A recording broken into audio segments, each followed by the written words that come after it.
have a wonder. Listen, we got her back, and why not have her back when we have the most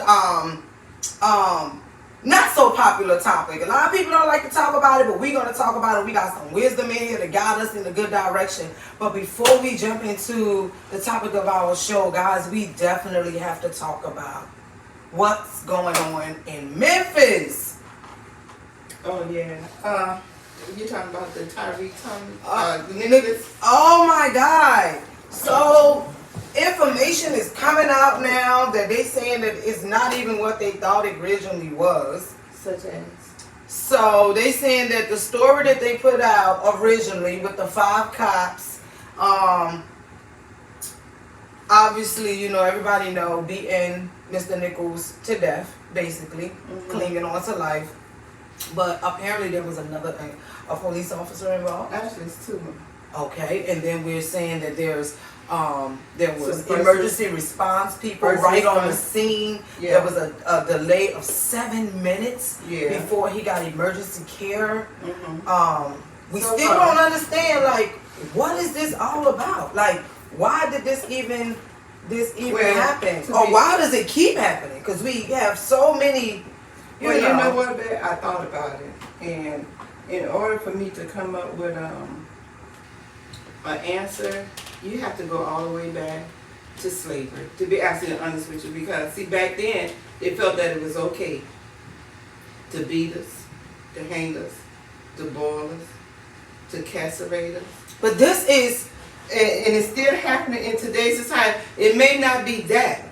no, that's not what I'm saying, but we're not even talking about white cops and a black man here. We're talking about African American cops and an African American man. So But we can't even just put race into the pot. But no, because this is the thing. They said that you're not supposed to look at the perpetrator. You're supposed to look at the victim.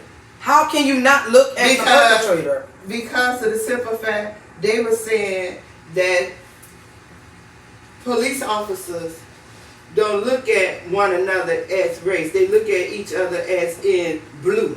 I disagree. I'm sorry. We just had defund the police. We just had Black Lives Matter movement. Right. Right. And not at any time were we saying exclude the fact that the cops that was causing death of African American people. Nobody said take the color off of them.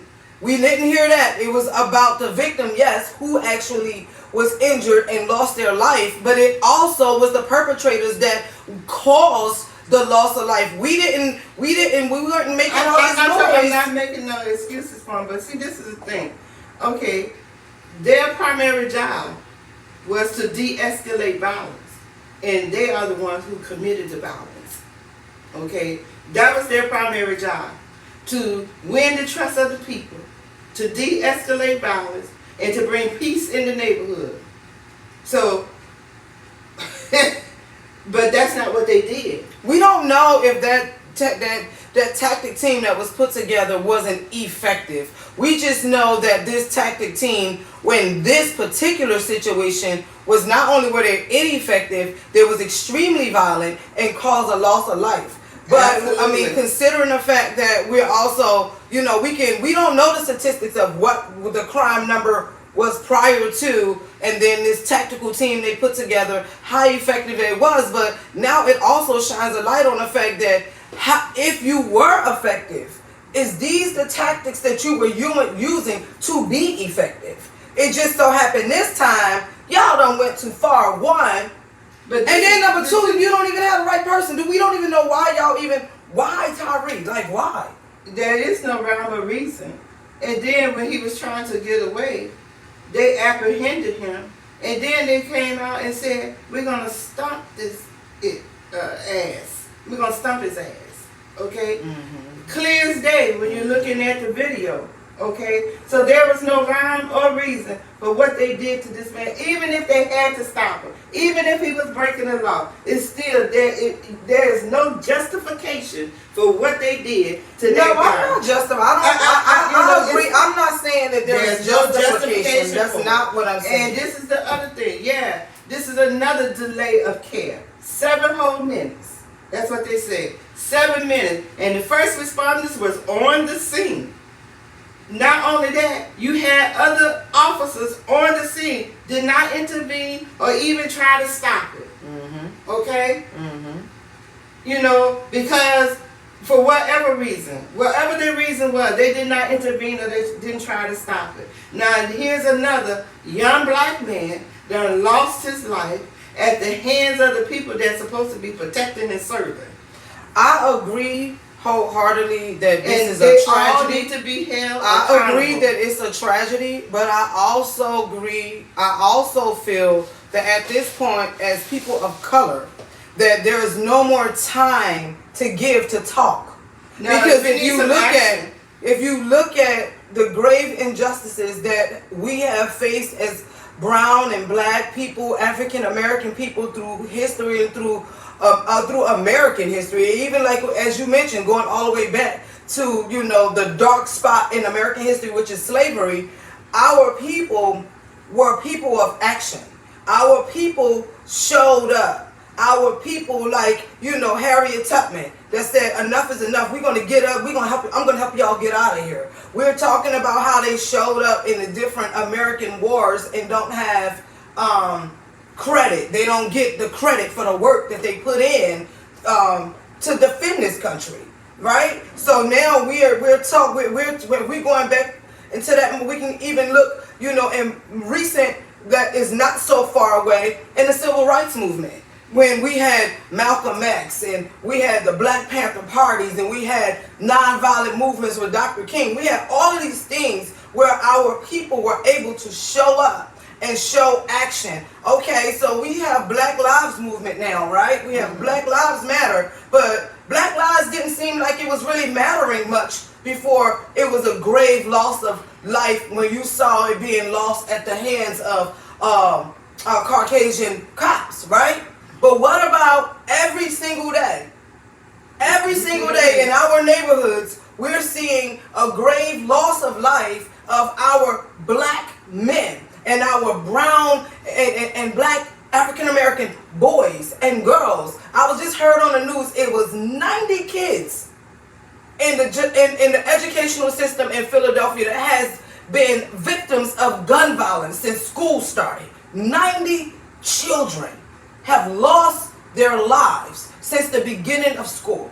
So I'm like, at this point, it's a call for us. It's a responsibility and a duty that we have at this point. Not just to stand in front of the cameras and talk about it. Not just stand behind the pulpits and talk about it. Not just sitting across the desk from a colleague and talk about it. What are we actually going to do? Like, what are we as the people going to do? Well, to be honest with you, there is no one answer to what we can do. But what we should do is, for gun violence, we need to put the guns down. I think it's like, at this point, I'm like, what else have to happen before our elected officials, the people that we've elected, to control guns? Like, have some gun control. They say, gun control is not going to stop it. Maybe gun control is not going to cease everything that's happening. But come on. At some point, we have to do something, right? There has to be a call to action. It has to be a call to action. It does have to be a call to action. I look at it like this, and I may be wrong. As long as it's happening in the black and brown neighborhood, they don't see it really as a problem. Okay? Let it cross the line and happen in their neighborhood, then it's an issue. And it's been that way. This is what I will say. Now, I might be wrong, but I don't think I'm wrong, right? Mm-hmm. If we look at all the other issues we've had, from George Floyd, all the issues that we've had, like with police officers and African American men, right? It took them forever to figure out if they were going to charge them, discharge them, if they were going to be feeling some kind of being uncomfortable based on, giving consequences to their actions. But it seems like to me, when it was African American cops involved, it was immediate. They immediately fired them. They was immediately just discharged, arrested, you're going to jail. But then we have these two, one of the cops, they don't even have their picture. They're not even showing them on the news. Well, and then we have a Caucasian cop who he's not feeling anything, but you was involved too. Yes, Why you not in jail like the other 5 cops that's in jail? It's like, do they think that we're stupid? you know Like we what? can't see the grave injustices? And it was his cam that they're showing the video from. That's what I'm telling you. It just So seems like he it's was a little. definitely there. It seems like it's a little, He was lopsided. yeah, it's a little lopsided. He Yeah. probably wanted to stand by us, but everybody that was there need to be held accountable. I absolutely agree with that. And I absolutely because agree. everybody that was there, that were on duty, okay, took an oath, they should be held accountable. I agree. Okay. I'm a mother And- of 2, not 2. I have 2 young African American men. I think 2. everybody should be You held know, accountable. and I it's- agree it's- with that lawyer. Like the 2 first responders, they filed charges against them. They just fired a lieutenant. The one of the white police officers, they're gonna press charges against him. And unbeknown, it's another one involved. I don't think it's enough. I don't All think that it's stuff, enough. I'm like, okay, I feel like that's what you're supposed to do in light of what happened. I just don't think that's enough. No. Because for me, Because this is the same thing. This here beating that they did, it just like that Rodney King thing. I say this. And the only difference is Rodney King, at least he's still alive. Rodney King is dead. Where he was. I'm talking about at the time of the beating. I'm talking about at the time of the beating. He did survive it, is what I'm saying to you. But this young man, just like George Floyd, they did not. I say this. I get that. You know, we talking about this as a special task, whatever. But I even remember coming up in my high school years when it was the crack era, and It's still a crack era. no, Mom, it's not. No, Mom. No, it's still not a crack era. We dealing with some harsh drugs, but you ain't really doing crack like that no more. They ain't doing crack like So, that. Well, I mean, they doing fentanyl. But that's a whole nother topic. The point I was trying to make is not really about the drugs. It's about the attack on the African American men. Whether you was selling drugs or not, you was held like they could just run up on you, slap you up against the wall with no probable cause and frisk you and shake you down. No probable cause, like you have no rights. And this has been something that's been going on and going on. I'm talking about so much so, like my son resides in the city of Philadelphia, which is And you got seem one? like Yeah. completely out of control right now. And then my youngest son is in Louisiana, in Baton Rouge, and where there's also a large increase in violence. But it's like not just my sons, my brother, who is an African American man, who is also a father, he's not excluded. I have my young grandson that's coming up. Who knows what kind of world he's gonna come into? So that's when I say, hey, we gotta start doing something. Do I have all the answers? Absolutely not. But it's enough of us African American mothers out here. If we just got together and start making some noise, and shaking some cans out here, I believe things will change. Because, it's enough of us African American women burying our sons and our husbands and our uncles. It's just too much of that. It's to a point now that we have to be more than just a Black Lives Matter movement. We have to, we need to scream it from the rooftop. it has to be something. It has to be. It definitely has to be something. Marching is nice. Marching is good. But this is the thing. You march and then it turns into a riot. And then you destroy the very neighborhood that you live in. So That's the part, yeah. So what does that accomplish? I get it though, Nothing. but I still get it. I'm one of those persons that do get it. I do understand why people riot. I know y'all say, oh, well, y'all destroying your neighborhoods and you're destroying your communities and stuff like that. But I'm like, when you hear that kind of stuff, it's like, when the last time you been to the hood? It's more blighted houses than homes anyway. It's more shut down businesses than actual flourishing business because our neighborhoods, they're starving. They're not giving us the resources and things that we need. And then this turn around and said we're to blame for it. Even when we show up and vote, we still don't really see things changing by much. So then it's like, oh, well, black people don't vote. It's not that black people's not voting. Oh, yeah, we vote. It's just that when we're out there and we're being, told that we should go and this is what we should do and these are the things that's going to make a difference, we're going to see more money in our public educational system and we're going to see more help given to single mothers and single fathers because there's a lot of them out there as well, but we don't see those things happening. So it's like, it feels like an attack. An actual attack on our complete culture as a whole, as a unit. They're dehumanizing and degrading African American women. You see us degraded and being disrespected on a regular basis. On the music, some of the music. Listen, I love hip hop, so I don't want y'all to take it that way because it's not just hip hop. If people like to just spread a light on rap music, but it's a lot of things out there that disrespect African American women. We have a lot of injustices that we deal with just by walking into a room and being a brown-skinned woman. You're already dealing with things. So, hey, this is not a soap opera about what we should do or point fingers because I'm not exempt. I'm right in the fight with everyone else. I have black sons like everyone else. Although, our families might be not living directly in the hood, we are directly affected by everything that happens in our culture and in our community. Yeah, and then you have to look at it like this here. It's not only our young black men, it's our young black women as well. Oh, yes, but and they're killing them just like they're killing our young men. Not only are they killing them, a few of them that I've heard of, they were pregnant with child. Comparatively, if you kill or eradicate the male, we can't reproduce. I don't know, babe. If you eradicate our man, you take the man out of the home. That's a way to weaken the home.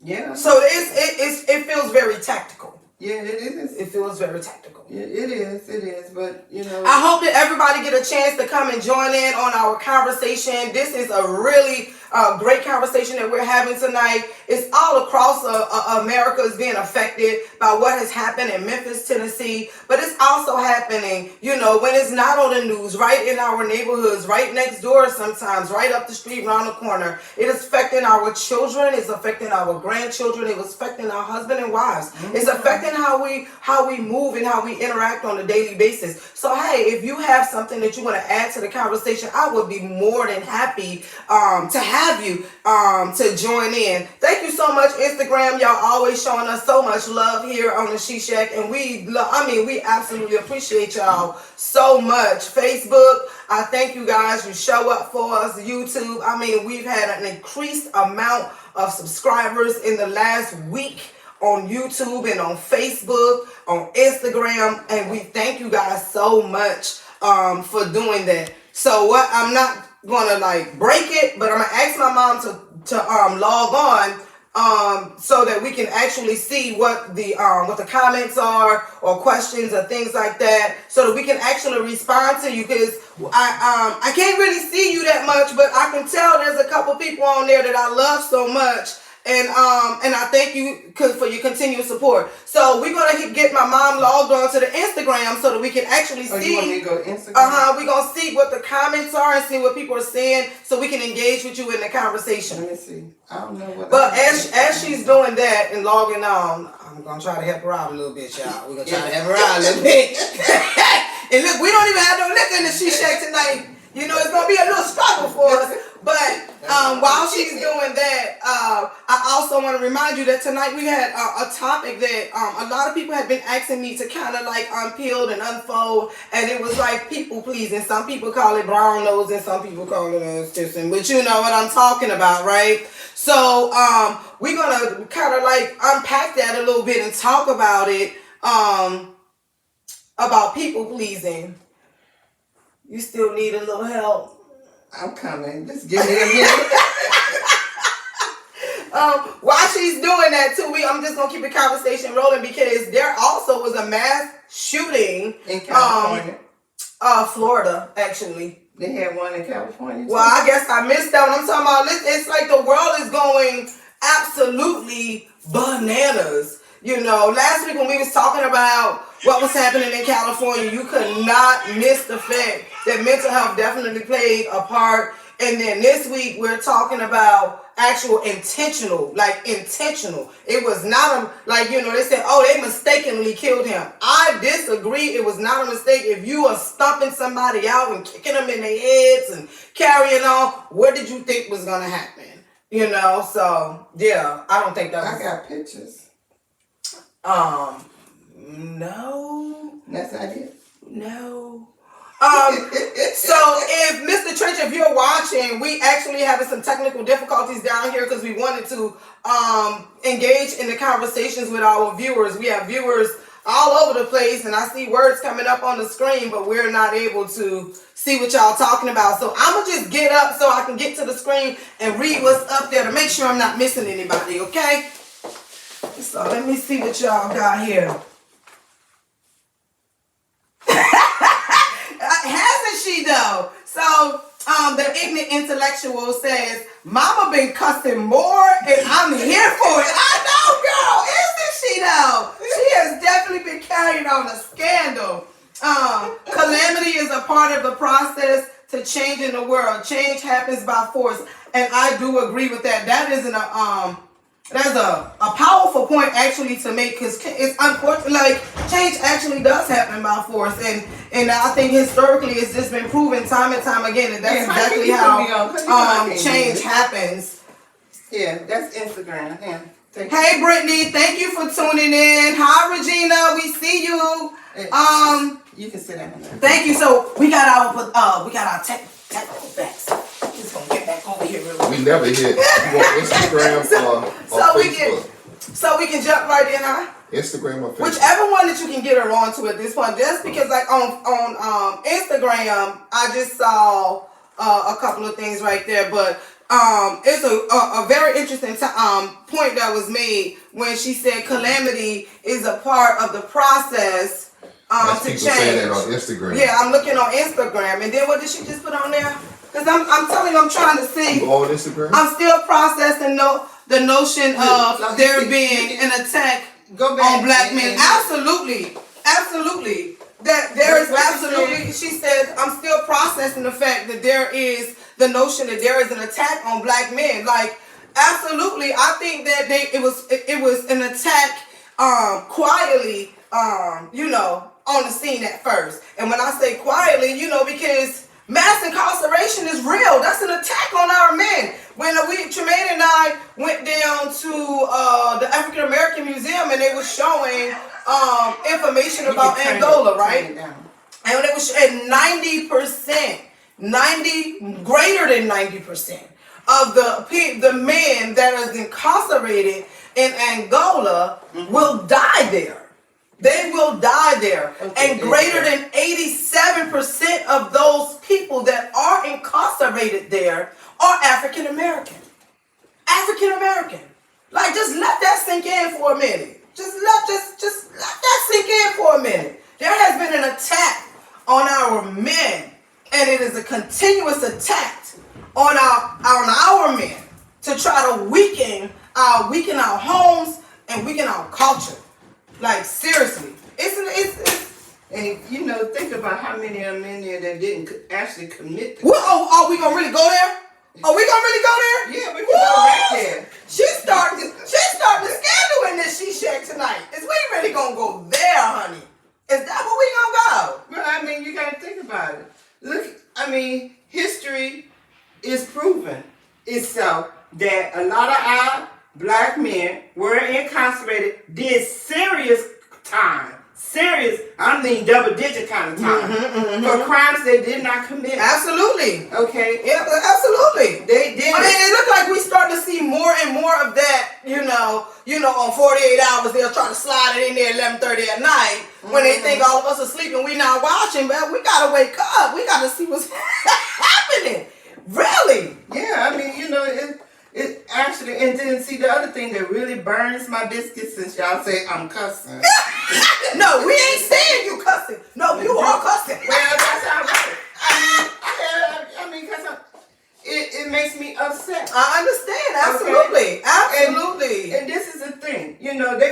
shine this pretty bright light that they really did us a great favor because they freed us from slavery. Hell, you ain't did shit for us. And I'm gonna be honest with you, they did, because we had to fight for everything that we have in life. Absolutely. Okay? Yes. We had to get down in the gutters. We had to fight for it. Yes. Everything, even the segregation, we had to integration, we had to fight for it. Okay? Yes. They beat us. They sick dogs on us. They put water and stuff on us. Tear gassed us. But we stood up, had to fight for everything. And see, this is another thing. Our young black people need to know and understand. We are where we at because your forefathers fought for you to be where you at in this world today. Because if it was left up to the white man, okay, you wouldn't be where you at today. You would still be in that segregated era, okay, where you had to ride the back of the bus. Or where you had to sit in the back room and like this here to see a doctor, okay? They had this luxurious restaurant for the white people to sit, and you was back there with those tables that used to have the wire wrapped around it. Before my time. Okay, well, I'm telling you what they had. They had the table with the wire wrapped around. I don't even know what you call it. The little spoon things with the big wires wrapped around. And you had folding chairs. Wow. Okay, that's what's in your part of the restaurant. Okay, when you went to the other restaurant, they had us standing up there with towels over our arms. So when you went in there and used the bathroom and everything, we had to hand you a towel so you could wipe your hand. Shit, we had to wipe our fucking hands on our clothes. Shit, don't play with me. So yeah, they need to be held accountable. Black, white, blue, green, I don't give a flying fit what color they are. Because at the end of the day, what happened to that young man was a disgrace. Absolutely. Okay? And the other thing, see, they want to continue to shine this pretty bright light on other cultures. They want to take what happened to us out of our history books. Why? You did it, so why you want to take it out of the history book? We need to know what happened to us in our younger days. You done burned down our home. You done put crosses in front of our home. You done burned down our towns. I mean, think about it. Think about it. All through history, they have done something inhumane to the black people. But see, I don't want to go there, but I can. You know, in the Jewish culture, y'all haven't forgot about that. Okay, y'all still put that on the TV. Is we still going there? I don't care. It's the truth. Okay, y'all talking about what happened to them, but damn it, what happened to us? We have just as much right to be just as mad, okay, just as upset, all right, as the next culture, because it happened to us. It happened to us. Not just one, not just two. It happened to all of us. It happened to my parents' parents, your parents' parents, their parents' parents. While they were sitting up there in their little white dresses with their legs crossed, sipping tea, we was out there in them goddamn fields picking corn and pulling peanuts and digging potatoes, or getting somebody on a horse beating our backs in that boiling hot sun. That's what we were doing. So now, yeah, everybody needs to be accountable. I don't give a flying flip what color their damn skin was, because that could have been my son laying up there with all those tubes and things. That could be my son that I am now planning a funeral for. Okay, that could have been my son, my grandson, my great grandson, your son, your great grandson. Could have been your father, your brother. You know, so don't take it lightly. Let's shine some bright lights on this thing. It needs to come to a stop. They need to find a better way. You know, and then the other thing is, there's no justification why they even stopped that man. Why they even stopped him. Right. There was no justification. I don't think we ever gonna get, like, you know. No, I don't think we ever there was no the true answers justification why they stopped them, because they even said it on the news. When they called it in, the operator was saying, well, what is the call? Crickets. They said the phone went dead. Okay, there was no, because when you're in a violent situation, you're supposed to call for backup. They didn't call for no backup. They didn't ask for no authority, no captain, nobody to come. Okay, they didn't ask for none of that. So to me, what they did to Mr. Nichols was intentional. I agree with that. And yes, intentional.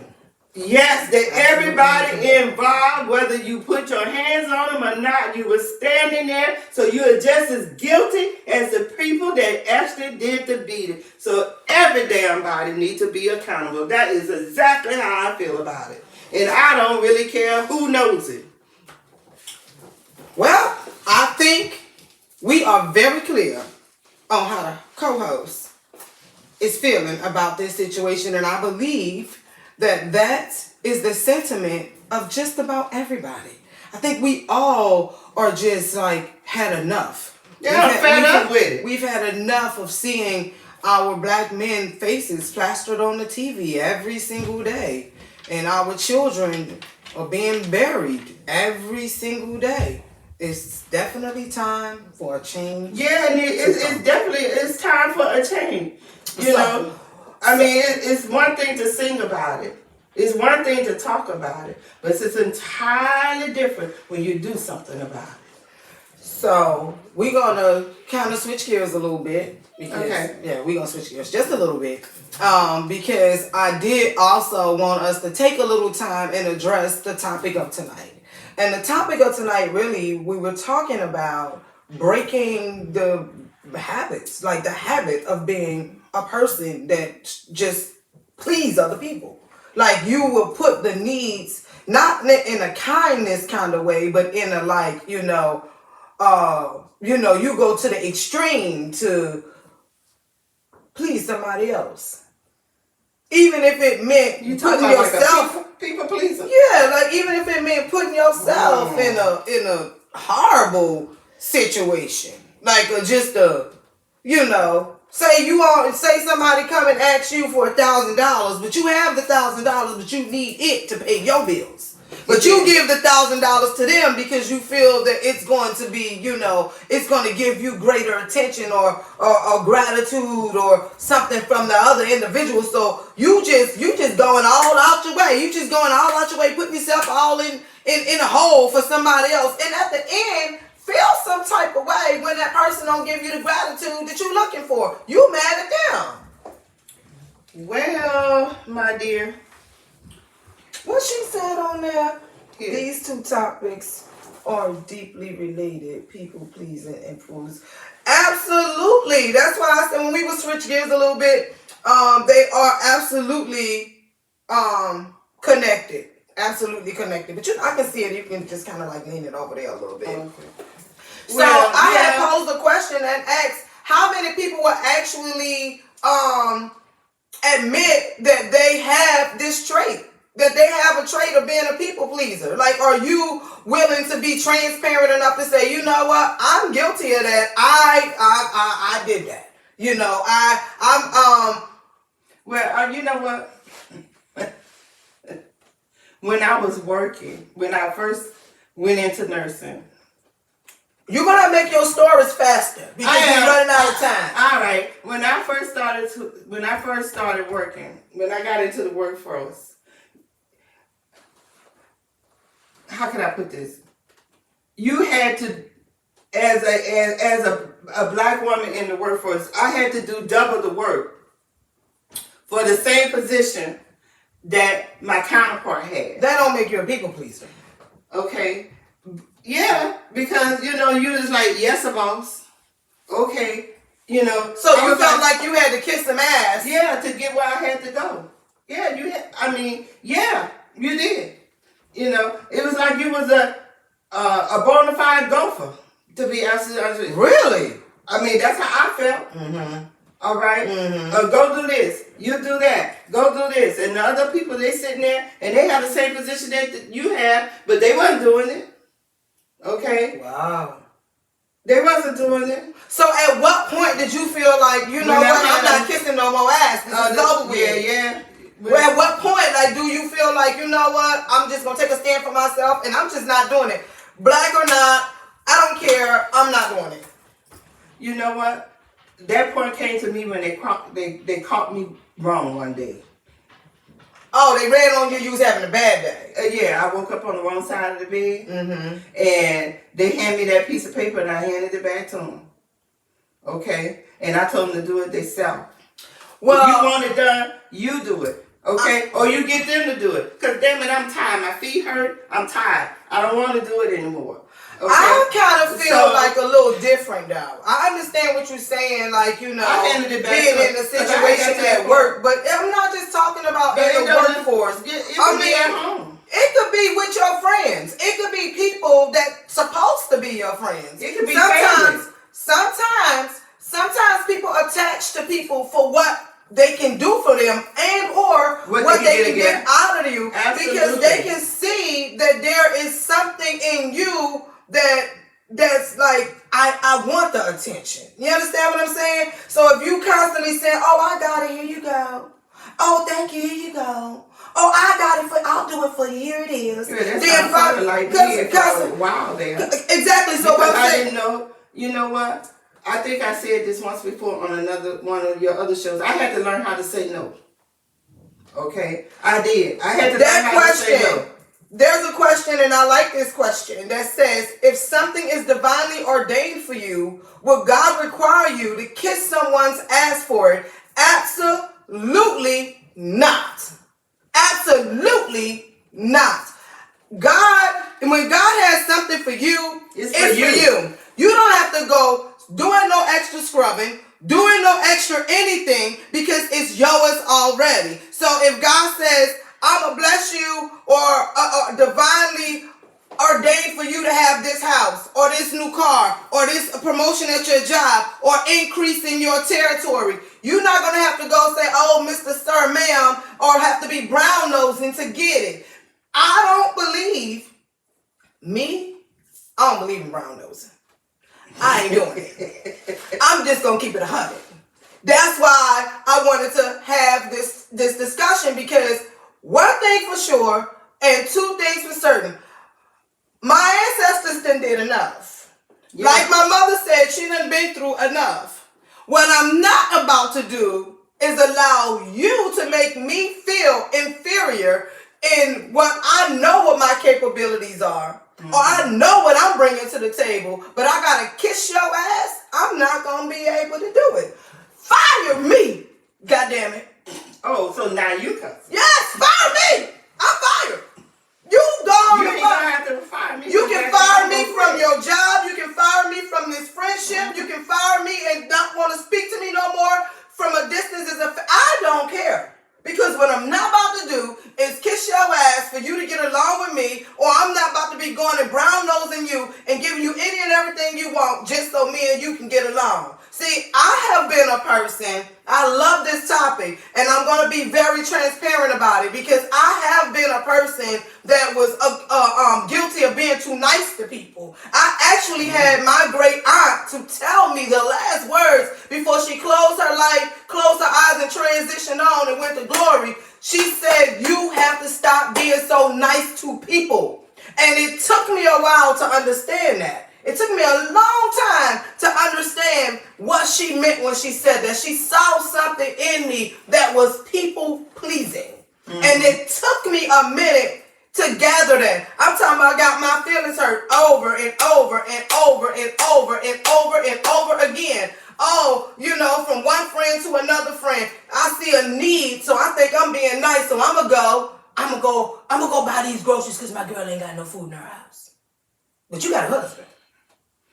Right. Or I'm gonna go, you know what I mean? I'm gonna go run over here and do this, or I'm gonna go run over and do that, or I'm gonna give you this, and every time you call and ask me, I'm like, oh sure, I have it.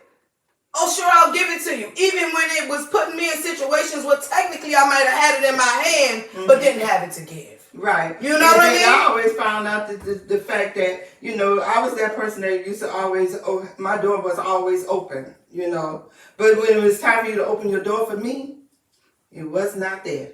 I see right here it says, people pleasing is rooted in feelings of inadequacy.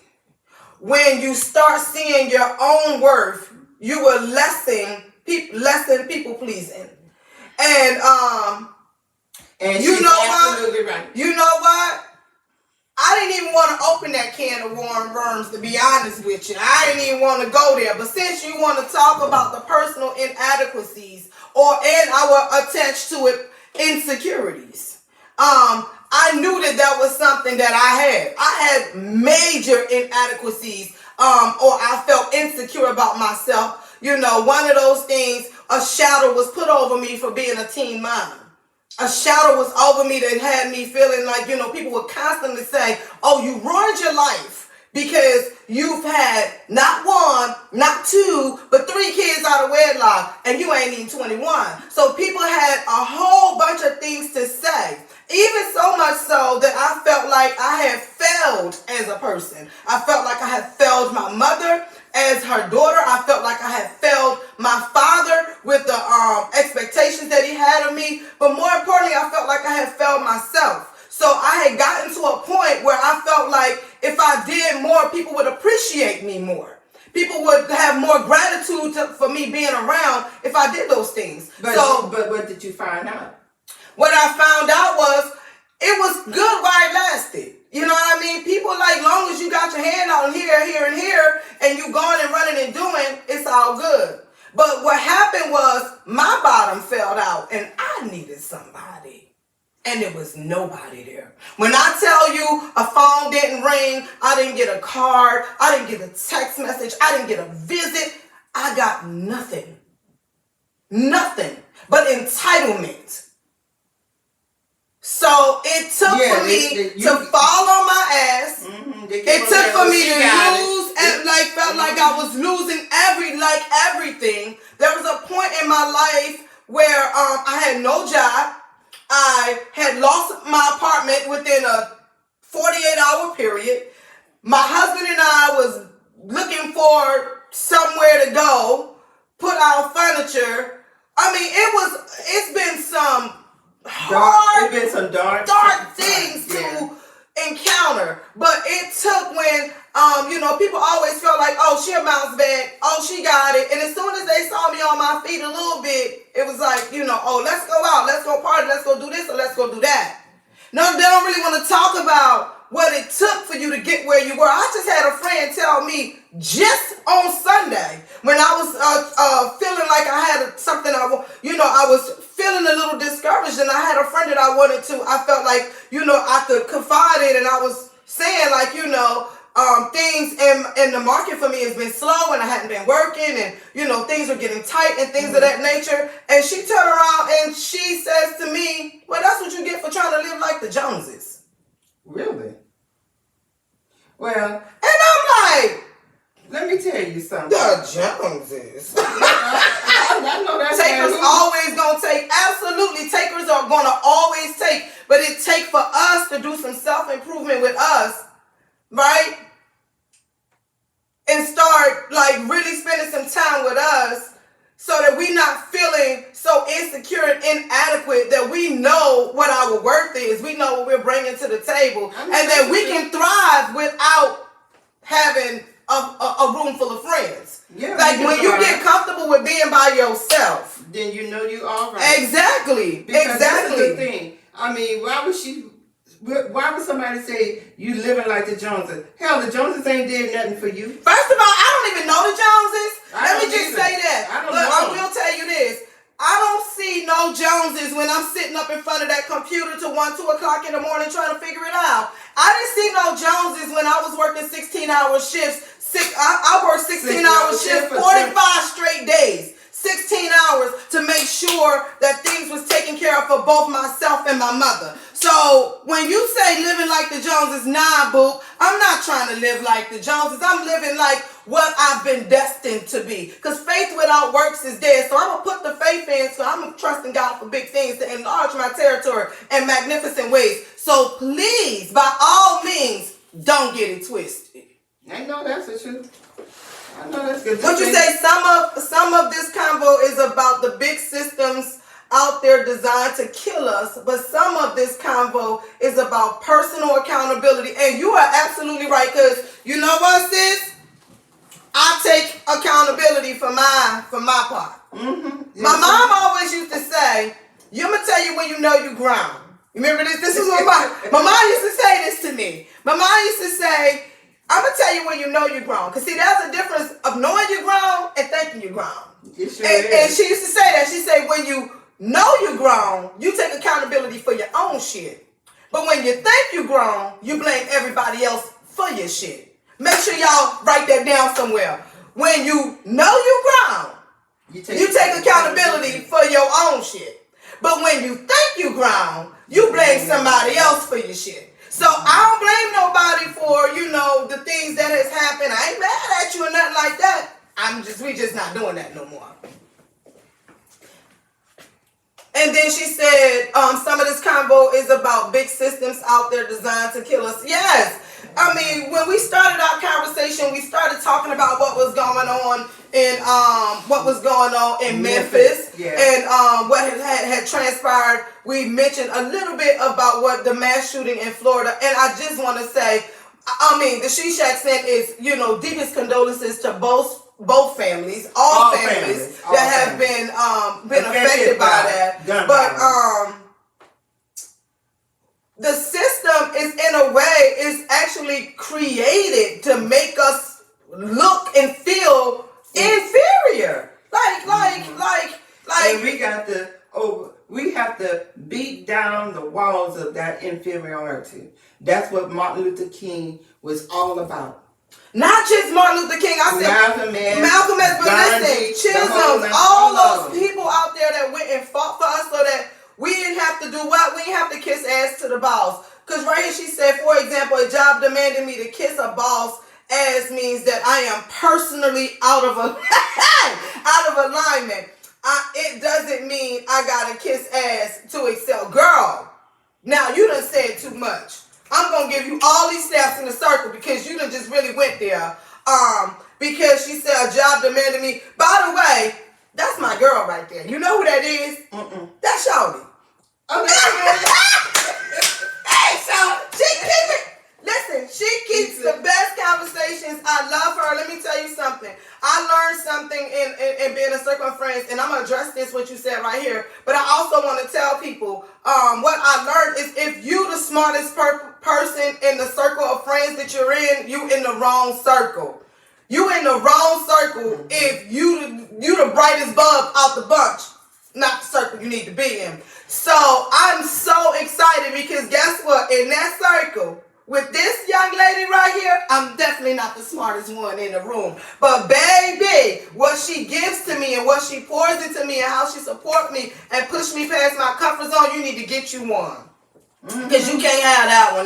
Because you're in the same circle and you're the smartest person in the circle. That means you ain't learning nothing. I always try to be in the circle with people where I can learn something, where they can pull me up and motivate me to go even further or go and look at higher heights. Even now. Why I ain't tell you to come? I don't know, girl. I don't know, but listen, we got some great topics coming up, so you don't need an invitation to the She Shack. You can just call and say you want to come to the She Shack, and you can come anytime you want. I would love to have you in here because, baby, when I tell you this is about elevation and about growth in this season in 2023, we are not taking this might hurt your feelings a little bit, but hurting your feelings is going to help you to grow. So anytime you think you want to come in and bust down on one of these topics, hey, bring it on in here, girl. You know you won't need no invitation. Oh, yeah, because it would definitely be on fire. You know what? It'll be a scandal for real. Yeah. Because they only saw me and my bestie on camera one time, and we just had a little fun, and I was still kind of being a little, cautious because the She Shack was new. But girl, we not doing that now. We breaking down barriers and kicking down doors. So thank y'all so much. So if you see all these comments in there, you feel like you want to jump in and keep the conversation going after the She Shack Live go off, by all means do that. We will be sitting right there. Would love to join in on the conversation. So she had made what do you say, Shawnee? Why y'all ain't tell me? Oh, okay. So she was saying, how the people pleasing is so connected to inadequacies and insecurities and things about yourself that you're not really sure about. But you know what I learned a lot of times? People make you think that this is something that you have to do. Yes! And see, when the light bulb went off in my head one day, I was like, the hell with him. And then I said, well, I really don't give a shit. Okay? And I got to that place, I really don't give a shit, because what can you do to me? Nothing. You're not paying my bills, okay? You ain't putting no shelter on my head, you ain't buying no clothes for me, you damn sure ain't putting no shoes on my feet. So therefore, I really don't give a shit. I don't give a shit about what nobody thinks, okay? I really don't. Other than people who is supporting my immediate family, like my daughter, I have a lot of confidence. Me and her have a lot of deep conversation because I respect her opinion, okay? But at the end of the day, the final decision is mine to make. Exactly. All right? Yeah. So when old girl was sitting behind the desk trying to bring me down and talk down to me, I point blank stopped my feet, stop, hold up, break, okay? I don't give a shit about what you're saying right now because it's not going to make me or break me. All right? So I had got to the point in my life when I got to a certain age, the hell with pleasing people. Because people ain't doing shit for me. Okay? You have been dropping it. Okay? You have definitely dropping it. You are definitely. You know what? Paul was a cusser. Amen, amen. I still don't. Let me tell you something. And I said it before, and I'm going to say it again. You are I am my own self-investor. Because if I don't invest in myself, who's going to invest in me? We have a comment right here that says, so cops are generally unskilled. Girl, you better stop talking this stuff Yeah, now. they are. You better really cut this out. She said, so cops are generally unskilled, uneducated, and the requirements for the role are very basic. Hello. Which is likely to have insecure and people who feel in girl. Yes. Yes.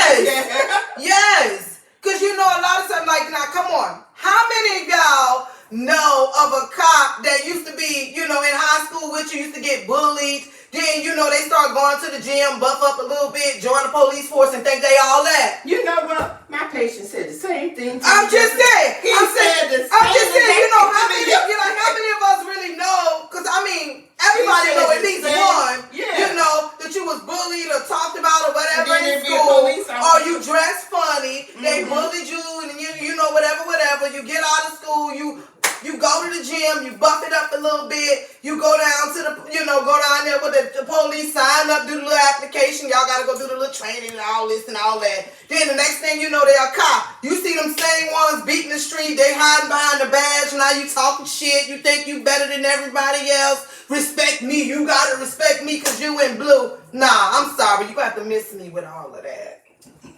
I know that's the truth. That's how I feel about it. Respect is not, I'm not just gonna respect you because you have on blue. Just much as respect is given, much is earned. So if you don't earn the respect, I'm sorry. What you gonna do?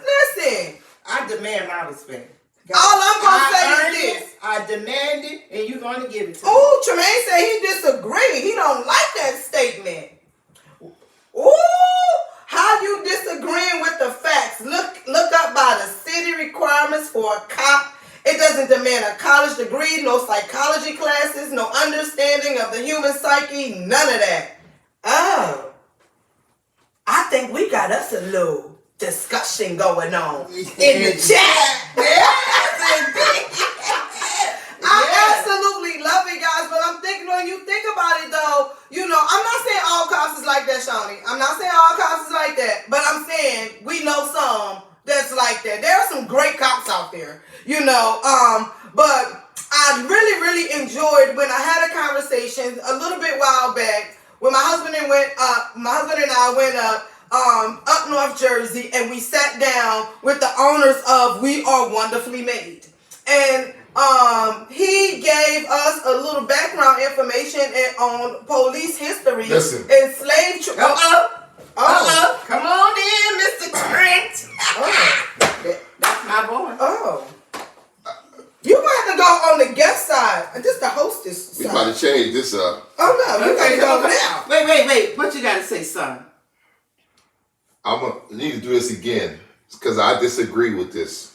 Oh, you disagree with this whole setup? No, not the whole setup. The part about the education part, because disagree with that part. What is it that you disagree with? I'm gonna walk away. I disagree with that part. I agree with the insecurity part of it, but the education part of it, I disagree. What you with. mean? All you have to have is a high going school to finish diploma to with be myself. a police officer. Okay, so here she go. Listen, she says, like Chris Rock says, cops are like pilots. You cannot have a pilot who sometimes crashes planes.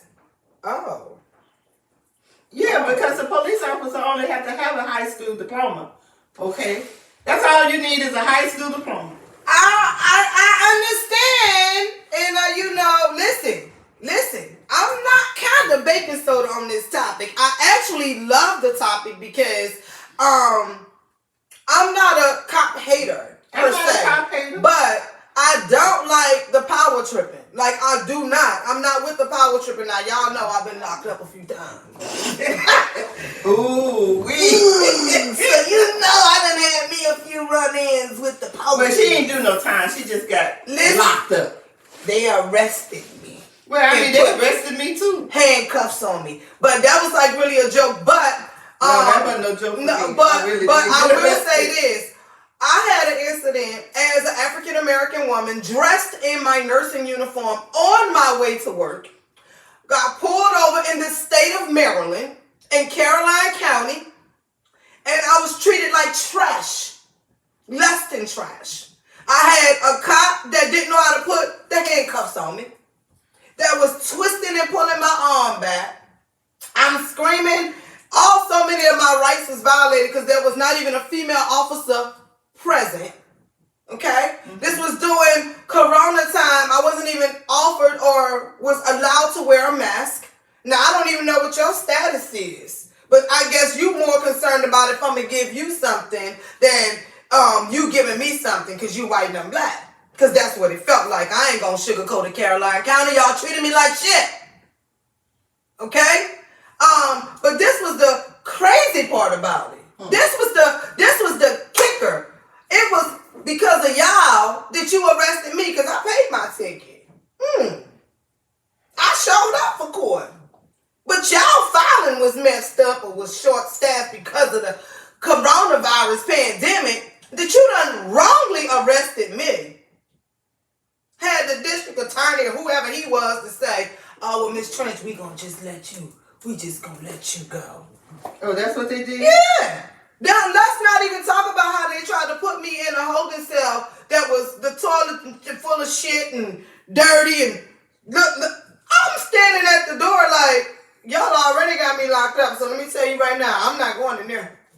This one I'm not gonna do. This done went too far. Like it was a complete violation on so many levels. On so many levels. I hadn't committed the crime. I had to pay the ticket. I was just a black woman driving in an expensive ass car in a white ass town. And they felt the need to want to pull you over. Damn Skippy. Yeah. And after they arrested me, and I left from there and went to work. Yeah, y'all not about to interrupt my coins, so I'm gonna go to work. Yeah, because But they used to follow me. Now they had tagged me or whatever they want, whatever that word is that they use. So every night when I would get off from work, the cops would follow my car all the way out of Caroline County. So much so that one night they followed me that was right up on me. I thought the cop was gonna run me off the road. So I said, oh, I guess I might have to leave this assignment because of the harassment from the police department. I hadn't even done anything wrong. But what they call internal, when you put in a complaint. So I had filed a complaint against them. Now I was being harassed because I had filed a complaint against those white cops. That's interesting. Yeah. That's interesting. Yeah.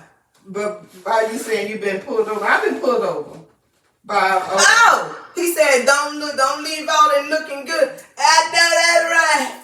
Yeah, I have been pulled over in the past, and then they put me over and asked me, well, whose car is this? I asked them, well, whose name is on the damn registration? Let me roll back a little bit because I want to make sure I address those topics. The phrase is continuing education. Okay, let's go back. Do we need, no, go up some. Do we need to get on the ineffective role of the president? They both are example. Oh, now you about to get on Sleepy Joe. Now we getting on Sleepy Joe. And what's the next one? No, go down. Listen, she's controlling these things now. It said the role of the police officer is perfect for a poor young person who is seeking some semblance of control in their own life. They aren't educated on law, and it's lots of videos showing how they what? Fumble. Go up. Fumble. No, the other way.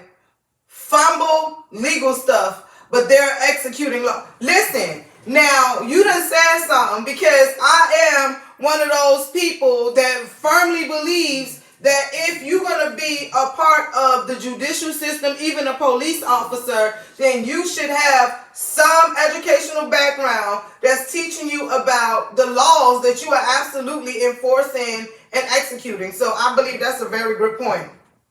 If I make 100 gallons of cake batter and it gets poisoned and I keep using that batter over and over, people will keep getting poisoned. That's absolutely correct. You made, Tom, when I tell you you're making an excellent point, you are making an absolute excellent point, because I think that brings us back to the topic when we were discussing defunding the police. And when I was saying that the police was when I didn't initially understand what that meant when it was talking about defunding the police. But with a little bit of research, I started to understand that the police officers or the police department, they are funded like the military. That the monies that they're treated just as like the Army and the Marines and the Navy. They are being funded in that way. But I don't feel that should be held on the same accord as what the military and the police department's judicial system. They kind of lost me with that. So I do stand in agreement with you with that there should be some kind of background educational requirements when you are learning the law before you start executing the law. So I do agree with that. I agree with that 100%. Yeah, they need to be properly trained, because I look at it this way.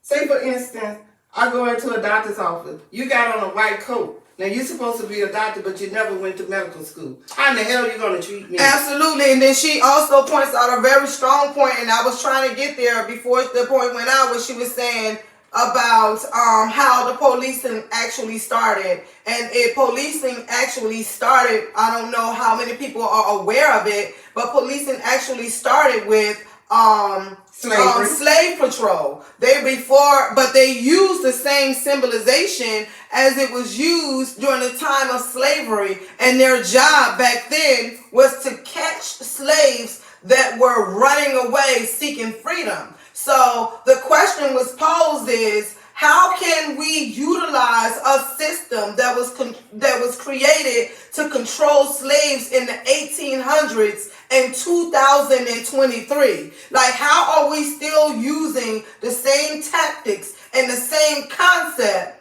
all these hundreds of years later? Which is a valid point. It's a discussion that needs to be had. It's these things that it needs to be changed. Some people say, can we change it? I don't know. I feel like the whole shit needs to be dismantled and started all over again. That's my particular thing. But then we look at what's happening when they start reducing policing in major cities, like in our hometown of New Orleans, Louisiana, where they have reduced the available police officers by greater than 50%. Then you see erroneous amounts of crime. Erroneous, like New Orleans East, that used to be a suburban area to the city of New Orleans, is one of the most high crime areas in the city. So it's like, if we start making some noise about what we would like to see happening, then I guess our consequence is, oh, well, you know what, we'll just let these niggas kill themselves. We'll just take them all out. Because then the other thing is there some sensitivity? Because most of the cops in our neighborhoods don't even look like us. And then the other thing, a lot of them don't even want to come into the Yeah, they don't look like you call us. the police, they show up 2-3 hours later.